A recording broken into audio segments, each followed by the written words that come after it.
6, hora dobrada. Viva Voz, com Vera Magalhães.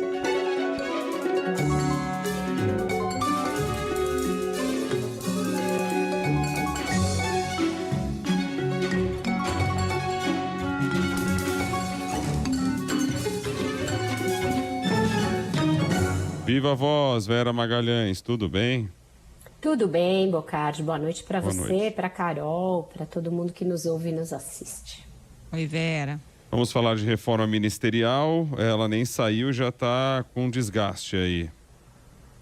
Desagradando gregos e troianos, Bocardi.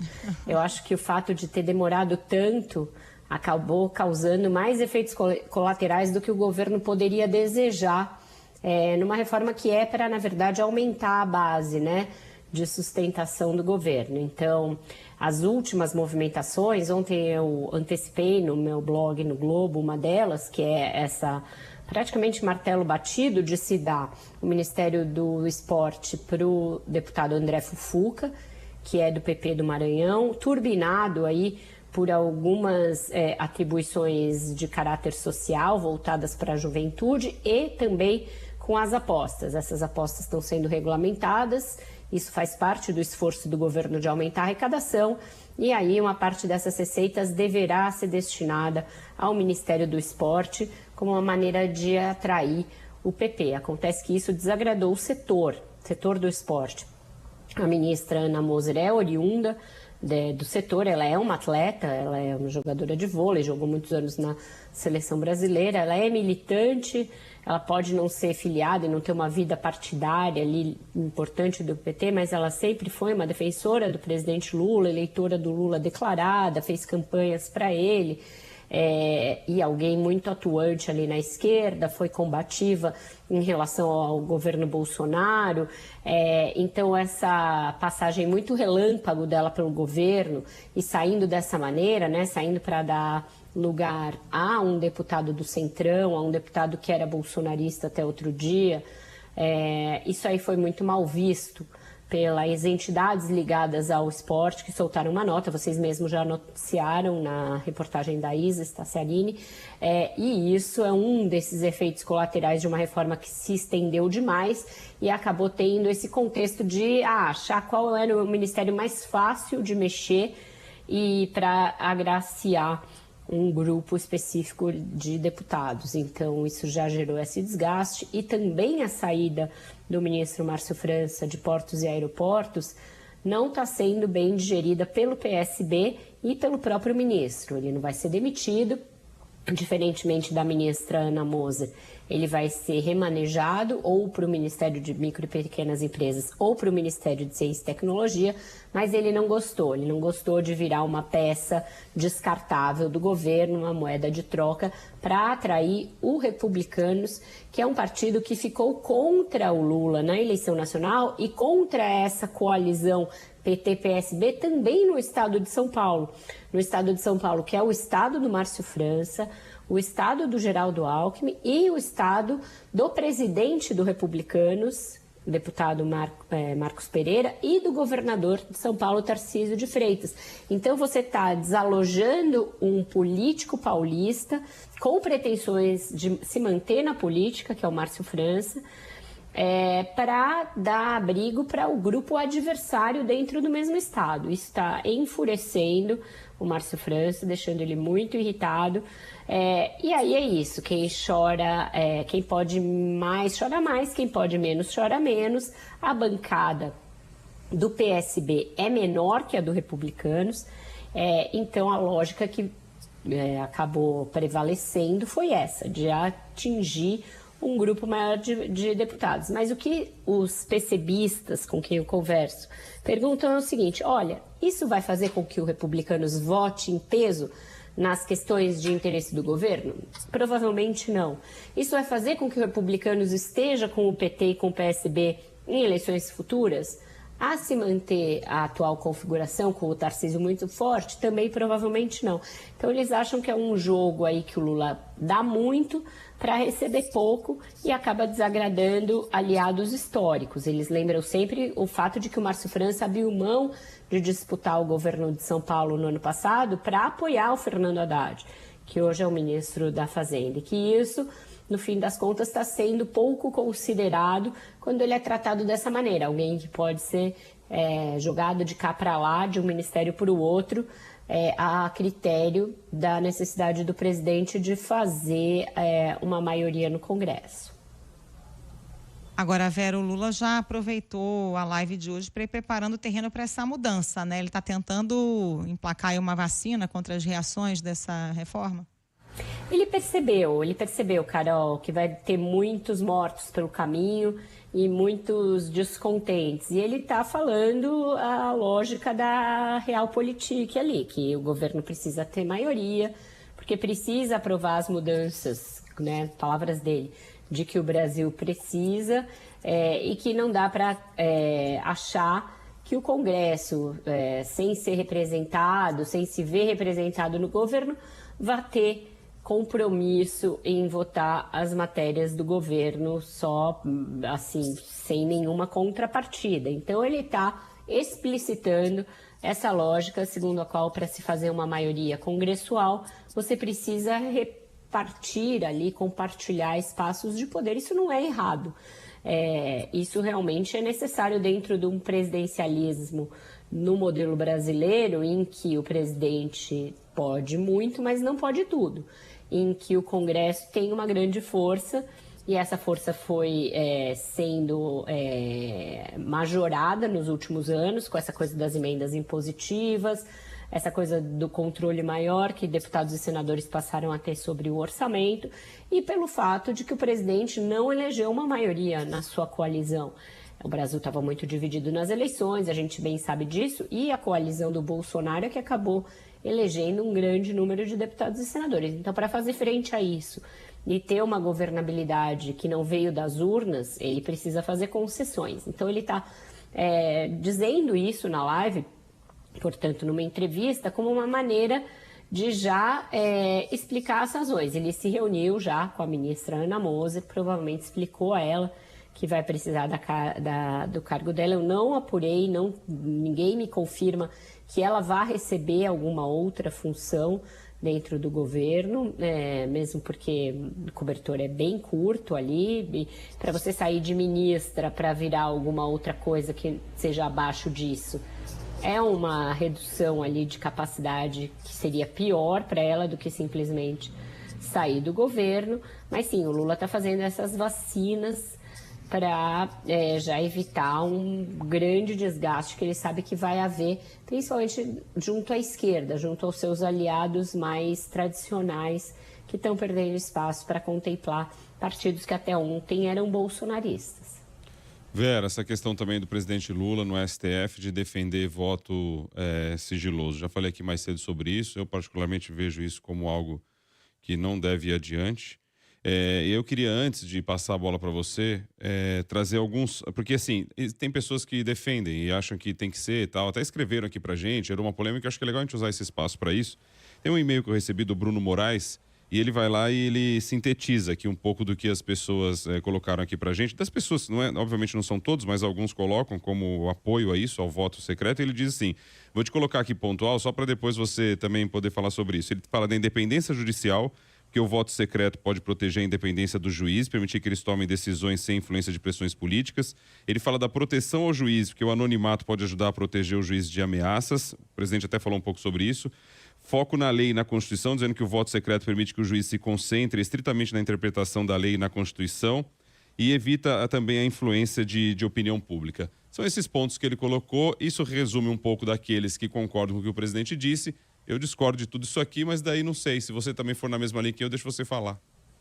Não é nem discordar, nem concordar, Bocardi. Para esses argumentos, todo que ele apresentou, tem um outro lado que é igualmente dentro da lógica. Sim, protege de influência política, porém, também pode propiciar uma maior influência política de bastidores, inclusive ali no escurinho do cinema, porque um presidente, um deputado, um senador podem pressionar esse ministro e a sociedade nunca vai saber como ele votou e que tipo de pressões ele sofreu. Então, eu acho que é mais lícita a pressão da opinião pública que se faz à luz do dia, com os holofotes, com a luz do sol, do que essa pressão que será possível fazer com o cara podendo negociar para cá e para lá o seu voto, né, sem que a gente tenha nenhum tipo de publicidade.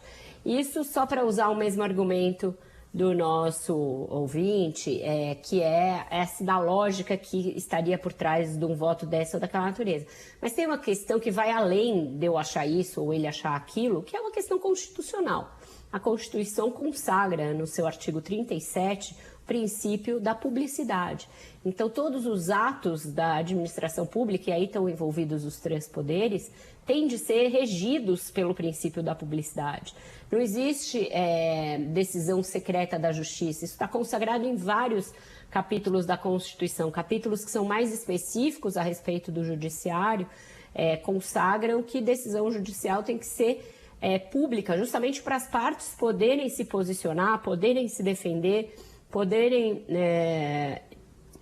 defender os seus lados e saber o que pautou e o que norteou a decisão de um juiz. É muito sério quando você pensa na mais alta corte do país e no tipo de decisões que ela tem de tomar, você imaginar que a pessoa vai se confortar ali no anonimato para se proteger ou para não sofrer pressão ou para poder fazer isso ou aquilo, porque ali são decisões muito importantes e muito relevantes e que têm, sim, de ser tornadas públicas para a sociedade. Nos Estados Unidos, por exemplo, que costumam ser citados como exemplo, quando você defende uma coisa mais ali sigilosa ou menos exposta por parte dos ministros, tudo bem, as sessões não são televisionadas como aqui, mas ao final, quando se proclama o placar, você sabe quem votou para um lado e quem votou para o outro. Ainda que as sessões não sejam mostradas e tornadas públicas e você não conheça na inteireza os argumentos dos ministros, você sabe como cada um deles votou. Imagina jogar lá numa urna e não saber quem é quem, não saber que grupos são esses que se alinham dessa ou daquela maneira, e a partir de que interesses e a partir de que circunstâncias. Então, não me parece democrático, sob o argumento de defender a democracia, de defender a integridade física dos ministros, pode também se esconder o interesse do governante de poder operar os ministros ali na surdina sem que a sociedade acompanhe. E isso teria acontecido, por exemplo, no caso do mensalão. O Lula tinha muita confiança de que, tendo nomeado a maioria dos ministros ali, o mensalão seria arquivado. O ministro Márcio Tomás Bastos falava isso abertamente quando a gente conversava com ele. Imagina, vai ser tudo arquivado. Não fosse a pressão da opinião pública, e eu estava cobrindo esse caso de perto e eu posso dizer isso, muitas das denúncias não teriam sido nem recebidas quando elas foram analisadas lá em 2007, para depois ser julgado só em 2012. Então, a pressão da sociedade, desde que bem dosada e desde que não se sobreponha a princípios jurídicos, ela é algo democrático. A sociedade não vota nos ministros do Supremo, mas ela tem o direito a acompanhar os seus votos e as suas decisões, justamente porque isso tem cada vez mais peso na vida da sociedade. Olha o tanto de poder que está concentrado nas mãos de ministros do Supremo. Imagina se eles ainda tivessem esse poder supremo de votar ali na surdina, sem que ninguém soubesse, sem de ter de prestar contas a ninguém. Você ser um homem público, uma mulher pública, uma pessoa nomeada ou eleita para qualquer cargo, pressupõe que você preste contas. O cargo é público e o público tem direito a essas informações. Até lembram aqui, ó, se for assim, não precisa de cargo vitalício também lá com a idade, é uma mensagem do DDD aqui, mas nem sendo só um ponto.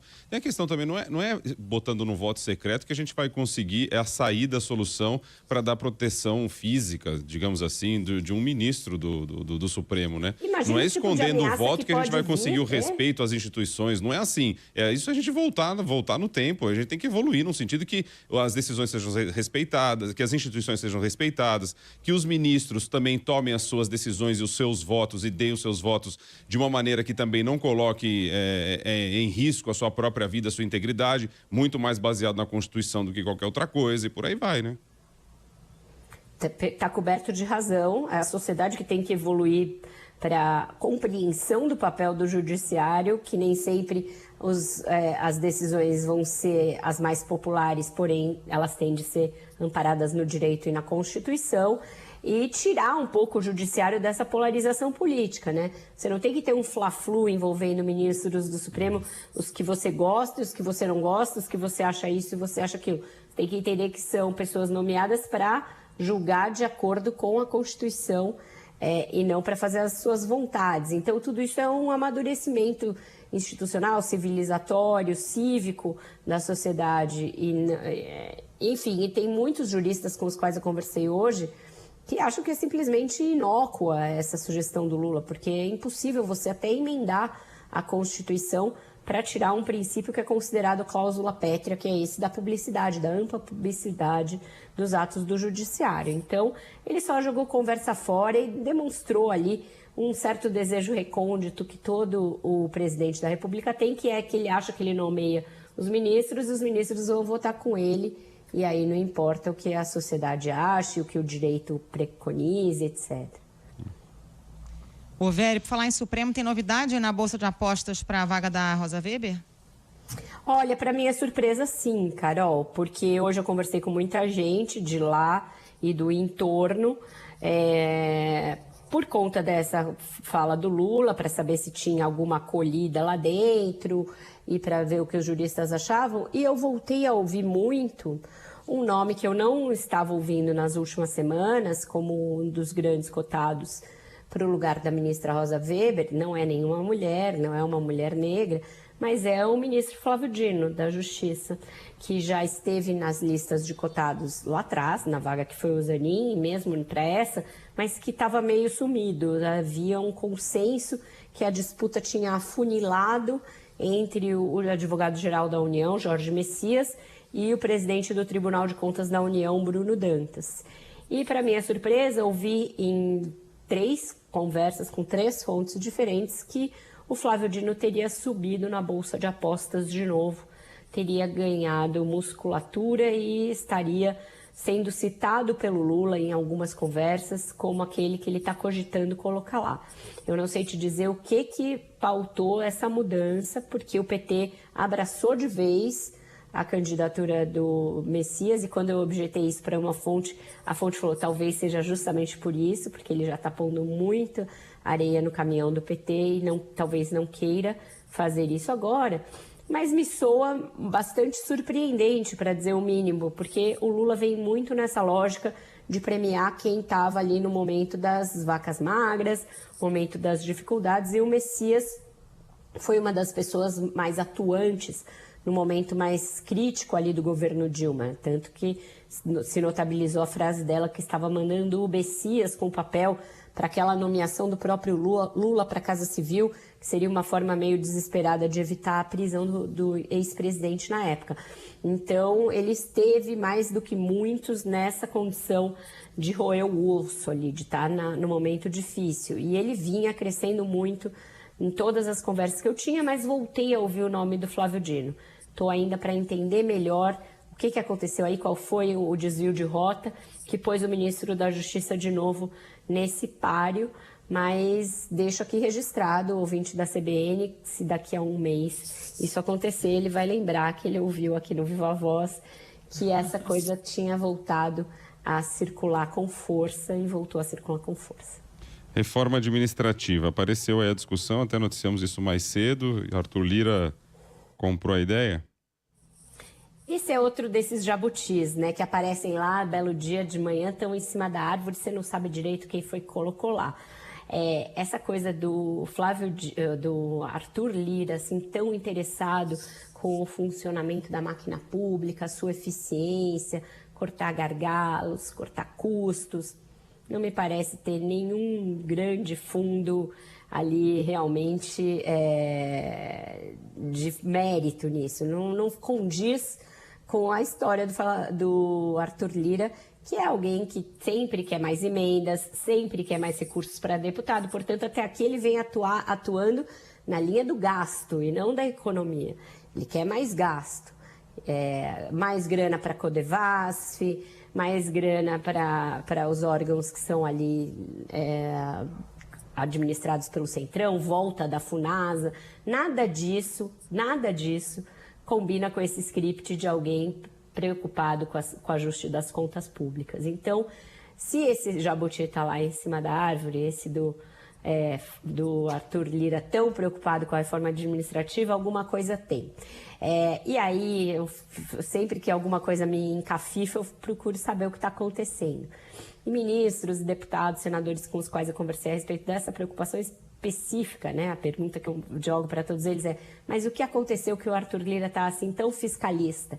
Ninguém sabe dizer, todo mundo estranha, mas a hipótese que eu mais ouço é que isso faz parte desse retrofit de imagem que o presidente da Câmara resolveu fazer, né? Ele já abraçou, empunhou a bandeira da reforma tributária no primeiro semestre, ali é um momento, chegou a hora e tal, e conseguiu, de fato, levar a reforma tributária adiante. Ela passou na Câmara e foi para o Senado, e que agora ele abraçou a administrativa nessa mesma linha, que ao fim do seu mandato a Câmara tenha tocado duas grandes reformas, duas reformas estruturantes para o país, e ele passe a ter no seu currículo essa contribuição aí ao aprimoramento das instituições, dos gastos públicos, maior previsibilidade jurídica na questão tributária, fim desse cipoal, segurança jurídica. Então, ele passaria a ser respeitado por esse legado, deixaria de ser visto como aquele eterno rei do baixo clero que ascendeu e cujo poder derivava dessa boa gestão que ele fez do orçamento secreto, da questão das emendas, porque isso foi o que o fez, isso foi o que fez chegar até aqui, mas ele quer aproveitar o momento em que ele está à frente da Câmara para deixar algum legado positivo que seja associado à sua imagem. Isso é o que eu mais ouço. Não sei se isso dá conta de tudo ou se tem ainda alguma agenda que eu não consegui captar, mas realmente é muito surpreendente porque ele pegou isso, tá com essa cantilena da reforma administrativa a ponto de fazer o governo começar a se mexer para isso. O PT também é outro que não tem simpatia nenhuma por reforma administrativa. Ele, como é um partido nascido dos sindicatos e tem essa questão sindical muito forte, ele é muito próximo dos servidores públicos e essa pauta de reforma administrativa é muito impopular com os servidores públicos. Então, mas essa insistência do Lira e a necessidade que o governo tem de contar com ele fez com que começasse realmente uma engrenagem a rodar. E essa administrativa que não estava no horizonte do governo passou a ser discutida por pelo menos 3 ministros, isso é muito surpreendente. Então, ponto para o Lira. Vamos ver o que tem de agenda oculta, né? Se é que tem, mas se é só um retrofit de imagem dele e o Brasil sair ganhando uma reforma administrativa, tá no lucro, né? A política existe para isso mesmo, para que os políticos usem o poder que eles têm para deixar algum legado. Terá sido um legado positivo se ele conseguir fazer a reforma administrativa. Antes da música, rapidinho, olha como é bacana isso, né? Essa nossa troca. O Bruno Moraes foi aquele que eu citei do e-mail lá, da nossa história do Lula com o STF, ele responde aqui: me achei importante falando com vocês, meu primeiro debate com a CBN, uma carinha, um emoji cheio de coraçãozinho. Tá vendo? Assim que é bom. Que seja o primeiro de muitos e que os outros ouvintes também se sintam inspirados e instigados a trocar aqui com a gente. Pra gente, essa troca também é muito boa, nos obriga a pensar e a formular melhor as nossas informações, os nossos bastidores, para ser o mais didáticos possível. Isso aí.